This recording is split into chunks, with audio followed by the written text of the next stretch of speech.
Donc, nous allons discuter aujourd'hui des hormones et plus particulièrement de l'estrogène.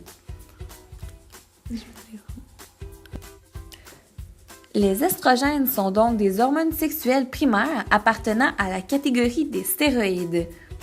Ces hormones sont déterminantes dans la survenue des caractères sexuels féminins secondaires lors de la phase de la puberté et ont également une utilité importante en matière de contraception. Mais attendez une petite seconde.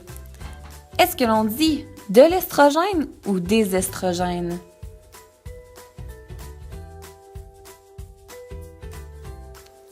En effet, la bonne réponse est des estrogènes car il en existe plusieurs types.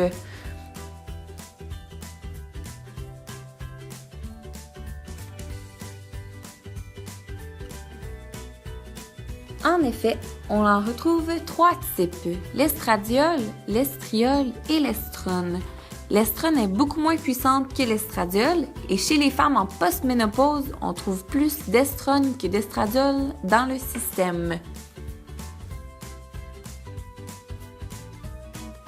De plus, étant des hormones, les estrogènes sont sécrétés par des glandes. En effet, elles sont sécrétées par les ovaires chez la femme, dans les testicules chez l'homme, par le cortex surrénal et dans les glandes mammaires. En effet, la production d'estrogènes requiert l'aide de quelques organes selon le corps féminin ou notamment les testicules chez l'homme, les ovaires chez la femme, les reins, le placenta, les tissus adipeux et aussi la peau.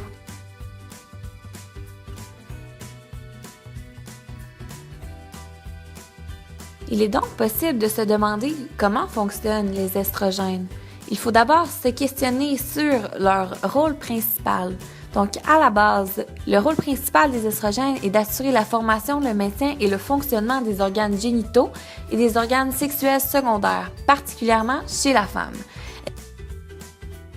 Pour assurer son rôle de reproduction, les estrogènes régulent le fonctionnement utérin et le cycle ovarien de différentes façons qui seront expliquées plus tard dans la vidéo. Qui est du fonctionnement des estrogènes lors de la puberté, il peut y avoir quelques changements au niveau des organes sexuels primaires. En effet, les ovaires commencent à produire des estrogènes suite à un message provenant du cerveau. Par la suite, il y aura donc un agrandissement des petites lèvres Pour ce qui est des changements au niveau des organes sexuels secondaires, il y aura développement des seins, puis par la suite il y aura une certaine pilosité aux zones sexuelles et aux aisselles, et par la suite viendra l'élargissement des hanches. Finalement, l'arrivée des menstruations marquera le réel début de la puberté et ainsi du cycle menstruel de la femme. Les estrogènes occupent également un autre rôle, notamment dans le développement du système nerveux central. En effet, le fait qu'il y a beaucoup de récepteurs d'estrogènes permet une grande capacité mémoire verbale en raison de la grande quantité de récepteurs d'estrogènes dans le cerveau et possède également un effet neuroprotecteur et antioxydant. L'estrogène participe également au système squelettique en maintenant les bons niveaux de calcium et en endurcissant le squelette, notamment en aidant à la fixation du calcium sur les os. Finalement, elle contribue au système cardiovasculaire et à la santé des tissus en assurant la souplesse et la santé des vaisseaux sanguins et en hydratant les tissus tels que les muqueuses et la peau. Nous allons maintenant parler de la sous-production de l'estrogène, qui est lorsque le taux d'estrogène produit dans le corps est insuffisant. Quand y a-t-il sous-production? Il y a sous-production avant et durant les menstruations, ainsi qu'au moment de la ménopause. En effet, à la ménopause, il y a une diminution brusque des taux d'estrogène, ce qui augmente les risques d'ostéoporose, de troubles de la concentration et de la mémorisation, ainsi que des troubles dépressifs. Il y a plusieurs causes de la sous-production d'estrogène. Premièrement, l'excès d'exercice physique, la mauvaise alimentation, les troubles alimentaires comme l'anorexie ou tout autre type de situation affectant les ovaires en sont des exemples. Deuxièmement, l'hypogonadisme, qui est une condition qui se traduit par une stérilité ou une absence de règles avec une baisse des hormones sexuelles dans le sang. Donc, l'hypogonadisme est une condition qui est soit présente à la naissance ou qui peut être acquise, soit après castration ou chimiothérapie par exemple. Celle-ci est donc responsable d'anomalies du développement sexuel chez les enfants, de ménopause prématurée, de stérilité et de troubles sexuels chez les hommes ou les femmes. Les conséquences de la sous-production d'estrogènes sont nombreuses. En voici quelques exemples. Bouffée de chaleur soudaine qui se présente plusieurs fois par jour, diminution du désir sexuel, sécheresse vaginale ou absence de lubrification pouvant entraîner des démangeaisons, changement brusque d'humeur, troubles du sommeil, prise de poids, plus grande difficulté à perdre du poids, fatigue et maux de tête plus fréquents, changement de la pigmentation ou de la texture de la peau, et un cycle menstruel irrégulier ou absent sur de longues périodes. À l'opposé de la sous-production, il y a la surproduction d'estrogènes, qui est lorsqu'il y a surabondance d'estrogènes dans le corps. Quand y a-t-il surproduction? Il y a surproduction au moment de la puberté et au moment de l'ovulation. En effet, à la puberté, il y a élévation des taux d'estrogènes puisqu'il prépare le corps féminin à une conception, à une grossesse et à un accouchement, protégeant en même temps le système cardiovasculaire et osseux. Du côté de l'ovulation, il y a un pic estrogénique, ce qui amène une amélioration de la forme, du bien-être et de la libido. Parlons maintenant des causes de la surproduction d'estrogènes. Certains contextes favorisent ce surplus d'estrogènes, comme la période de ménopause, la prise d'une pilule contraceptive ou encore un dérèglement hormonal. Les conséquences sont aussi nombreuses pour la surproduction d'estrogènes.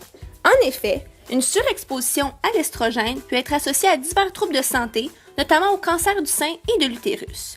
Il y a également une baisse de la température corporelle basale de 0,3 degrés. Il peut y avoir une prise de poids, douleur au sein, de la fatigue, des maux de tête. Également, lorsque le niveau d'estrogène est trop élevé, une femme peut éprouver certains symptômes tels qu'une faible libido, des règles irrégulières, des nausées, des vomissements, des infections à levure, des ballonnements, prise de poids, dépression ou encore des migraines.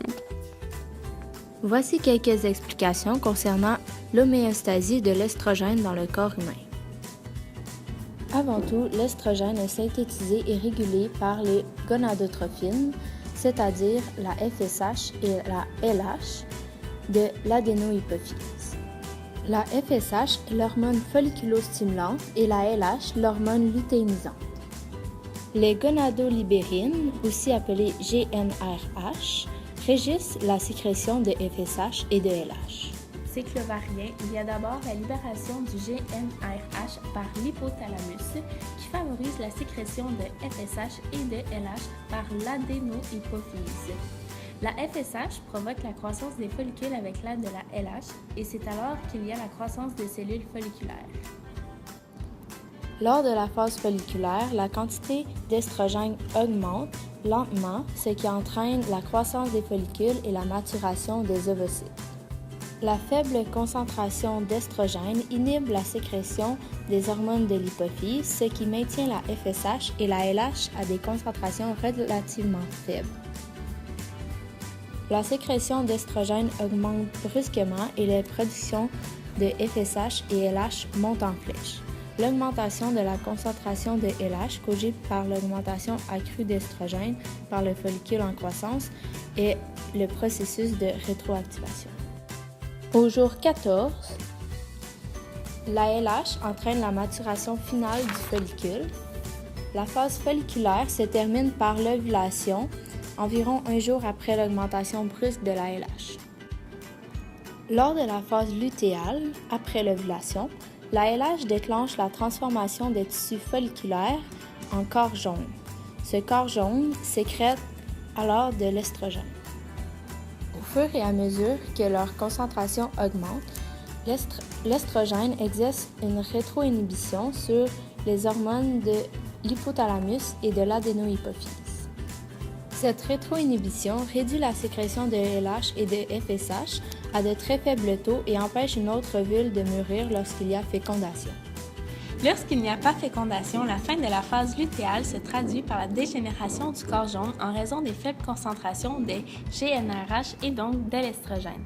Cette chute libère l'hypothalamus et l'adénohypophyse de l'inhibition. Lorsqu'il y a fécondation, L'hormone de grossesse, aussi appelée GCH, assure le maintien du corps jaune pour environ 3 mois. Ce corps jaune assurera ensuite la production d'estrogène jusqu'à ce que le placenta prenne le relais. Par la suite, les hormones de grossesse disparaissent lors de l'accouchement ou d'une fausse couche. L'adénohypophyse prendra ensuite le dessus en sécrétant une quantité suffisante de FSH pour déclencher la croissance d'un nouveau follicule dans l'ovaire. Et ce sera le début d'un nouveau cycle ovarien.